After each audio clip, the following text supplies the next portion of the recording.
नमस्कार बंधुरा एसएस दास किचेने आमी सुमिता आज निये एसेछि नतून एकटा रेसिपि। आज निये एसेछि ब्रेकफास्ट रेसिपि। घरे थाका उपकरण दिए खूब कम समये अति सहजे এই রেসিপিটা বানিয়ে নিতে পারেন। এর জন্য দরকার হবে মুগ ডাল। আমি এখানে লাল বাটির এক বাটি মুগ ডাল নিয়ে নিলাম। এই 100 গ্রামের মতন মুগ ডাল নিয়ে শুকনো খোলায় একটু নেড়ে চেড়ে ভেজে নেব।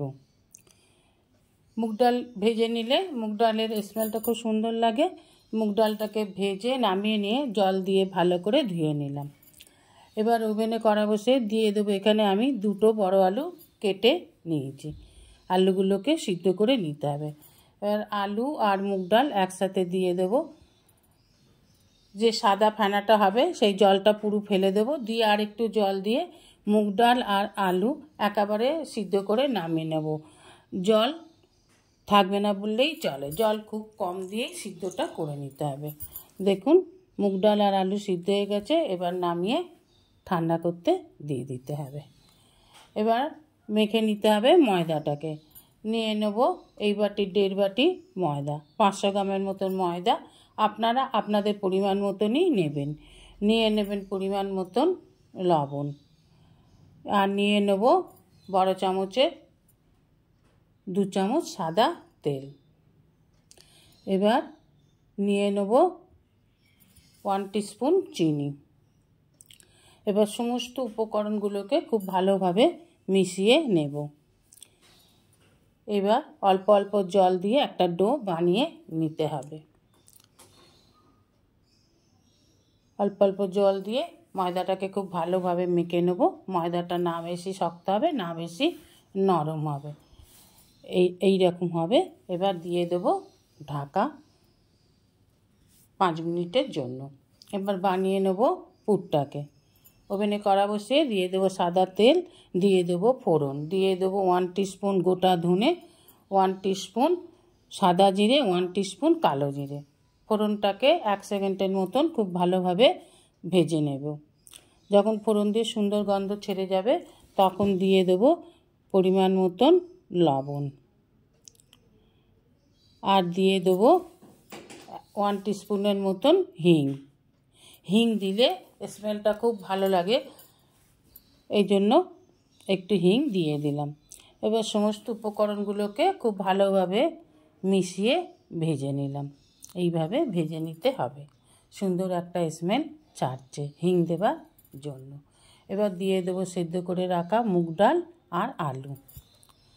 এবার ভালোভাবে নেড়ে চেড়ে ফোড়নের সাথে মুগ ডাল আর আলুটাকে মিশিয়ে নিতে হবে।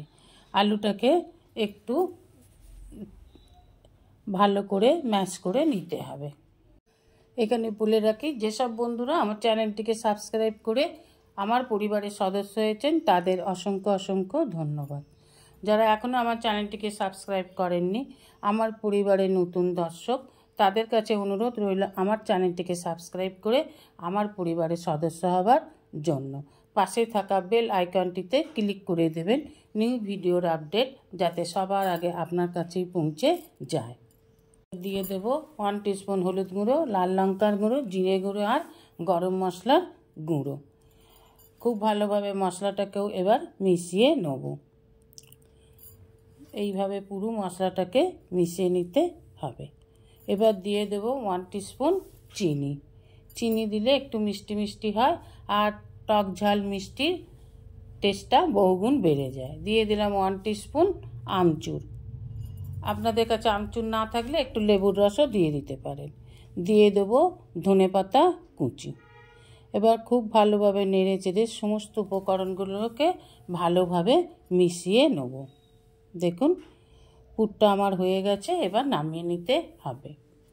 এবার মেখে রাখা ডোটা থেকে লেচি কেটে নেব আর একটু ডলে নেব। দেখুন এবার এই ডোটা থেকে ছোট ছোট করে লেচি কেটে নেব। রুটির মতন লেচিগুলো কেটে নিতে হবে। আপনারা ইচ্ছা করলে আপনাদের মনের মতন লেচি কাটতে পারেন। আমি এখানে রুটি যেরকম করি সেই সাইজের লেচিগুলো একটু কেটে নিলাম। দেখুন এইভাবে লেচিগুলো কেটে নিলাম। এবার লিচিগুলোকে একটু পাকিয়ে নেব, গোল গোল করে পাকিয়ে নিতে হবে। এবার চাকি বেলুন নিয়ে একটু ময়দার গুঁড়ো দিয়ে রুটির মতন বেলে নেব। রুটির মতন বেলতে আমরা সবাই পারি, তাই একটু দেখিয়ে দিলাম। দেখুন এইভাবে একটু বেলে নিতে হবে রুটির মতন করে। খুব বড়রও দরকার নেই, আবার খুব ছোট হলেও চলবে না। এই মিডিয়াম সাইজের একটা রুটি বেলে নিন। এবার বানিয়ে রাখা পুরটা এতক্ষণে ঠান্ডা হয়ে গেছে। এবার পুরটাকে নিয়ে রুটির ঠিক মাঝখানে এইভাবে দিয়ে দিন। এইভাবে চেপে চেপে পুরটাকে দিয়ে দিতে হবে। দেখুন এবার রুটিটাকে গোল করে একটু জল হাত দিয়ে দিতে হবে, যাতে রুটিটা ঠিক মতন জুড়ে যায়, কোথাও খুলে না যায়। এইভাবে একটু জল হাত দিয়ে দিন। এবার দুপাশ থেকে এইভাবে ভাঁজ করে একটু চেপে দিন। হ্যাঁ, এবার সামনের দিকের এই অংশটা আর মাথার দিকের এই অংশটাতে একটু জল হাত দিয়ে দিন। হ্যাঁ, এবার সামনের দিক থেকে এইভাবে রোল পাকিয়ে নিন। সামনের অংশটা একটু চিপে দিয়ে এইভাবে রোল পাকিয়ে পাকিয়ে ওপর দিকে তুলে নিয়ে আসুন। ব্যাস হয়ে গেল একটা রোল পাকানো। এবার হাতে করে একটুখানি ভালো করে মিশিয়ে গোল করে নিতে হবে, যাতে খুলে না যায়। দুপাশটা একটু বেরিয়ে গেছে, একটু হাত দিয়ে চেপে দিন, ব্যাস। এই এবার একটু রোলের মতন হয়ে গেছে। এবার ঠিক যেখানটা জয়েন্টটা করেছেন ওখানটায় জয়েন্টের মুখটা থেকে আঙুলে করে এইভাবে একটু দাবিয়ে এইভাবে করে নিতে হবে। এবার একটা ছুরির সাহায্যে মাঝখানটা কেটে নিন। হ্যাঁ, এইভাবে মাঝখানটা কেটে এইভাবে আস্তে আস্তে ওপেন করুন। এবার হয়েছে। এবার এটাকে হাতের সাহায্যে একটু চেপে চেপে নিতে হবে। হলো, পুরোটা খুলে গেছে। এবার হাতের সাহায্যে একটু চেপে দিন। এবার ওপর থেকে কালো জিরে এইভাবে ছড়িয়ে দিন, আর দিয়ে দেব সাদা তিল, এইভাবে ছড়িয়ে দিন। এবার এটাকে আপনারা একটু বেলে নিতে পারেন, আবার হাত দিয়ে একটু এইভাবে চেপে চেপে বড় করেও নিতে পারেন। বেললে এটা আর একটু বড় হবে, আর হাত দিয়ে এইভাবে চেপে চেপে নিলে এই রকমই থাকবে। আমি এইভাবে হাত দিয়েই একটু বড় করে নিলাম। বড় করতে ইচ্ছা করলে এটাকে এখনও হাত দিয়ে চিপে চিপেই বড় করে নিতে পারবেন। একটু চিপে চিপে দিলে তিল আর কালো জিরেটা বসে যাবে।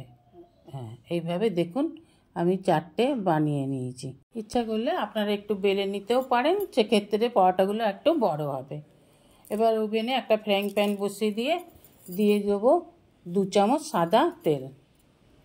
তেলটা গরম হয়ে গেলে এবার বানিয়ে রাখা পরোটাগুলো দিয়ে দিন। একটা একটা করেই ভাজতে হবে। এইভাবে ভালো করে তেলে নেড়ে চেড়ে পরোটাগুলোকে লাল লাল করে ভেজে তুলে নিতে হবে। দেখুন একদিক হয়ে গেছে, আর একদিক এইভাবে উল্টে দিন। উল্টে দিয়ে একটু চেপে চেপে দেবেন, তাতে তিল আর কালো জিরেটা খুলে যাবে না, এইভাবেই থাকবে। দেখুন এবার উল্টে পাল্টে লাল করে ভেজে তুলে নিলেই তৈরি মুগ ডাল আলু দিয়ে ময়দার রেসিপি। দেখুন এবার গরম গরম পরিবেশন করুন। এই পরোটা খেতে আপনার অন্য কোনো সবজি লাগবে না, এটা শুধুই খেতে পারবেন। স্কুল কলেজে টিফিনও দিয়ে দিতে পারবেন। রেসিপিটা ভালো লাগলে অবশ্যই একটা লাইক, কমেন্ট, সাবস্ক্রাইব করার অনুরোধ রইল। পাশে থাকা বেল আইকনটিতে ক্লিক করে দেবেন নিউ ভিডিওর আপডেট, যাতে সবার আগে আপনার কাছেই পৌঁছে যায়। নমস্কার, আজ এই পর্যন্তই। আবার দেখা হবে নতুন একটা রেসিপির সাথে নতুন একটা দিনে। ভালো থাকবেন, সুস্থ থাকবেন, সঙ্গে থাকবেন। নমস্কার।